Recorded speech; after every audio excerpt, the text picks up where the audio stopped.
এবারে থাকছে সারা দেশে ঘটে যাওয়া নানা ঘটনা নিয়ে টুকরো খবর, জানাচ্ছেন উপমা রায়। চট্টগ্রামের কর্ণফুলী উপজেলায় মাদক বিরোধী বিশেষ টাস্ক ফোর্সের পৃথক 2 অভিযানে ইয়াবা, গাঁজা ও চোলাই মদ জব্দ করা হয়। চুয়াডাঙ্গার দামুড়হদায় কাভার্ড ভ্যান থামিয়ে কোটি টাকা মূল্যের চুল ছিনতাই। মুন্সিগঞ্জ লঞ্চঘাটে অভিযান চালিয়ে 32টি অবৈধ স্থাপনা উচ্ছেদ করেছে বিআইডব্লিউটিএ। ঝিনাইদহের মহেশপুরে কলেজ ছাত্রকে আত্মহত্যায় প্ররোচনা দাতাদের বিচারের দাবিতে মানববন্ধন। নেত্রকোনায় বৃত্তি ও জিপিএ-5 পাওয়া শিক্ষার্থীদের সংবর্ধনা দেওয়া হয়েছে।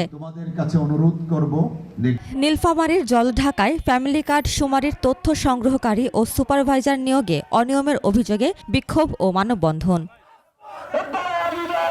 পারিবারিক কবরস্থানে সমাহিত হলেন গাইবান্ধার গোবিন্দগঞ্জ প্রেস ক্লাবের সাবেক সাধারণ সম্পাদক ফিরোজ কবির শাওন। বাগেরহাটে চিকিৎসার জন্য আর্থিক সহায়তা পেলেন 13 জন অসচ্ছল ব্যক্তি। উপমা রায়, ডেস্ক রিপোর্ট, 21 টেলিভিশন।